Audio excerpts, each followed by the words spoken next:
എൻസൈക്ലോവിങ്സിൻ്റെ പുതിയൊരു വീഡിയോയിലേക്ക് നിങ്ങൾക്കേവർക്കും സ്വാഗതം. ഈ വീഡിയോയിലൂടെ നിങ്ങളുമായി ഷെയർ ചെയ്യുന്നത് മഹാത്മാഗാന്ധി ദേശീയ തൊഴിലുറപ്പ് പദ്ധതിയിൽ അംഗങ്ങളായിട്ടുള്ളവർക്ക് വമ്പൻ ആനുകൂല്യങ്ങൾ ലഭിക്കുവാൻ പോവുകയാണ്.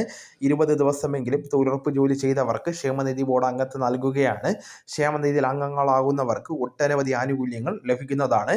തൊഴിലുറപ്പ് കൂലിയും ഈ സാമ്പത്തിക വർഷം മുതൽ കൂട്ടുകയാണ്. ഇതിൻ്റെ എല്ലാം വിശദാംശങ്ങളിലേക്ക് കടക്കുന്നതിന് മുമ്പായി ചാനൽ ആദ്യമായി കാണുന്നവരാണെങ്കിൽ സബ്സ്ക്രൈബ് ചെയ്യുക. അപ്പോൾ നമുക്ക് വിശദാംശങ്ങളിലേക്ക് കടക്കാം. 2 വർഷത്തിനിടെ കുറഞ്ഞത് 20 ദിവസം ജോലി ചെയ്തവരെ കേരള തൊഴിലുറപ്പ് തൊഴിലാളി ക്ഷേമനിധി ബോർഡിൽ അംഗങ്ങളായിട്ട് കണക്കാക്കിയ ആനുകൂല്യങ്ങൾ നൽകുവാൻ സംസ്ഥാന സർക്കാർ പ്രചരണ പരിപാടികൾ ആരംഭിച്ചിരിക്കുകയാണ്. ജൂലൈ 31 വരെയാണ് പ്രചരണ പരിപാടികൾ നടക്കുന്നത്.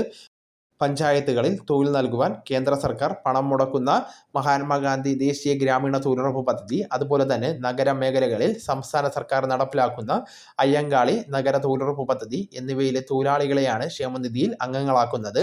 18 വയസ്സ് മുതൽ 55 വയസ്സ് വരെയുള്ള പ്രായമുള്ളവർക്കാണ് തൊഴിലുറപ്പ് തൊഴിലാളി എന്ന് തദ്ദേശീയ സ്വയംഭരണ സെക്രട്ടറി സാക്ഷ്യപത്രം നൽകുന്നത്. തൊഴിൽ കാർഡ്, ആധാർ, ബാങ്ക് അക്കൗണ്ട് എന്നിവ തൊഴിലുറപ്പ് പദ്ധതിയിലെ വിവരങ്ങളുമായിട്ട് ഒത്തുനോക്കിയാണ് സാക്ഷ്യപത്രം നൽകേണ്ടത്.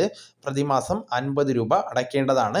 2 പദ്ധതികളിലുമായിട്ട് 20 ലക്ഷത്തോളം വരുന്ന അംഗങ്ങളുള്ളതിനാൽ 8 ലക്ഷം പേർക്കെങ്കിലും ക്ഷേമനിധിയിൽ ചേരുമെന്നാണ് കണക്ക് കൂട്ടുന്നത്.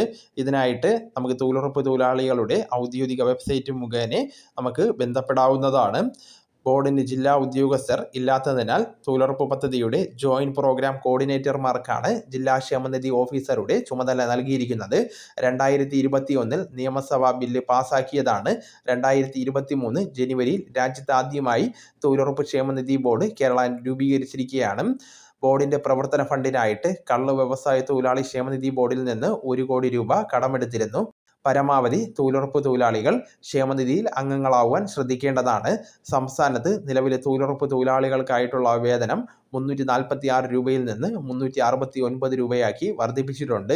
2025 ഏപ്രിൽ മാസം 1 മുതലാണ് ഇത് പ്രാബല്യത്തിൽ വന്നത്. 2005 ഡോക്ടർ മൻമോഹൻ സിംഗിന്റെ നേതൃത്വത്തിലുള്ള 1ാം UPA സർക്കാർ ആരംഭിച്ച തൊഴിലുറപ്പ് പദ്ധതിയെ ലോകബാങ്ക് വിശേഷിപ്പിച്ചത് ഗ്രാമവികസനത്തിന്റെ തിളക്കമാർന്ന മാതൃക എന്നാണ്. നിലവിൽ രാജ്യത്ത് 26 കോടിയോളം തൊഴിലുറപ്പ് തൊഴിലാളികൾ ഉള്ളതിൽ 11 കോടിയോളം പേര് സജീവ തൊഴിലുറപ്പ് തൊഴിലാളികളാണ്. തുടക്കത്തിൽ 291 രൂപയായിരുന്ന ദിവസവേതനം പടിപടിയായി ഉയർത്തിക്കൊണ്ടുവരികയാണ്. 400 രൂപയാക്കണമെന്ന നിർദ്ദേശവും സർക്കാരിന് മുന്നിലുണ്ട്. തുടക്കത്തിൽ 200 ജില്ലകളിൽ മാത്രമായിരുന്നു തൊഴിലുറപ്പ് പദ്ധതി വന്നതെങ്കിലും 2008 ഏപ്രിൽ 1 മുതൽ രാജ്യത്തെ മുഴുവൻ ജില്ലകളിലേക്കും വ്യാപിപ്പിച്ചിരുന്നു. മിനിമം കൂലി ഉറപ്പാക്കുന്നതിനോടൊപ്പം തന്നെ ഗ്രാമങ്ങളുടെ വികസനത്തിൽ ഈ പദ്ധതി സുപ്രധാനമായിട്ടുള്ള പങ്ക് വഹിക്കുന്നുണ്ട്. ഉൽപാദന വർധന, സ്ഥിരത, ആസ്തി വർദ്ധിപ്പിക്കൽ, പരിസ്ഥിതി സംരക്ഷണം തുടങ്ങിയ ലക്ഷ്യങ്ങളും തൊഴിലുറപ്പ് പദ്ധതിക്കുണ്ട്.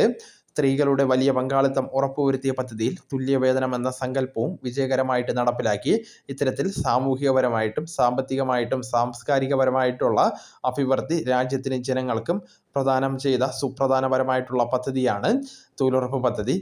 2025 ഏപ്രിൽ 3 ഗ്രാമവികസനത്തിനും പഞ്ചായത്ത് രാജിനുമുള്ള സ്റ്റാൻഡിംഗ് കമ്മിറ്റി തൊഴിലുറപ്പ് തൊഴിലാളികൾ വ്യാപകമായിട്ട് കൊഴിഞ്ഞു പോകുന്നത് തടയുവാനായിട്ട് വേതന കുടിശ്ശികകൾ ഉടൻ തന്നെ തീർക്കണമെന്നും മിനിമം വേതനം 400 രൂപയിലേക്ക് വർദ്ധിപ്പിക്കണമെന്നും തൊഴിൽ ദിനങ്ങളുടെ എണ്ണം 100-ൽ നിന്ന് 150 ആക്കണമെന്നും നിർദ്ദേശിച്ചിരിക്കുകയാണ്. തൊഴിലുറപ്പ് തൊഴിലാളികളിൽ ഭൂരിപക്ഷവും സ്ത്രീകളാണ്. കേരളത്തിൻ്റെ വനിതാ പ്രാതിനിധ്യം 89%. 2025-26 കേന്ദ്ര ബജറ്റിൽ തൊഴിലുറപ്പ് പദ്ധതിക്കായിട്ട് 86,000 കോടി രൂപയാണ് നീക്കിവച്ചിരിക്കുന്നത്. തൊട്ട് മുൻ വർഷങ്ങളിലും ഇതേ തുക തന്നെയായിരുന്നു. 2021-22 സാമ്പത്തിക വർഷത്തിൽ സംസ്ഥാനത്ത് 63 ലക്ഷം തൊഴിലുറപ്പ് തൊഴിലാളികളാണ് ഉണ്ടായിരുന്നത്. 2025 മാർച്ച് 26 വരെയുള്ള കണക്ക് പ്രകാരം ഇത് 57 ലക്ഷമായി കുറഞ്ഞു. രജിസ്ട്രേഷൻ പുതുക്കാത്തത് മൂലമാണ് കുറവുണ്ടായത്. വരും ദിവസങ്ങളിലെ തൊഴിലുറപ്പുമായി ബന്ധപ്പെടുത്തിയുള്ള പ്രധാനപ്പെട്ട അറിയിപ്പുകളെല്ലാം തന്നെ നിങ്ങളെ കൃത്യസമയത്ത് അറിയിക്കുന്നതാണ്. ഈ വീഡിയോ നിങ്ങളുടെ സുഹൃത്തുക്കളിലേക്കും മറ്റ് ഗ്രൂപ്പുകളിലേക്കും ഷെയർ ചെയ്യുക. നമുക്ക് തുടർന്നും വിജ്ഞാനപരമായിട്ടുള്ള മറ്റ് വീഡിയോസും ആനുകാലിക വിവരങ്ങളുമായിട്ട് വീണ്ടും കാണാം. അതുവരെ ഗുഡ് ബൈ.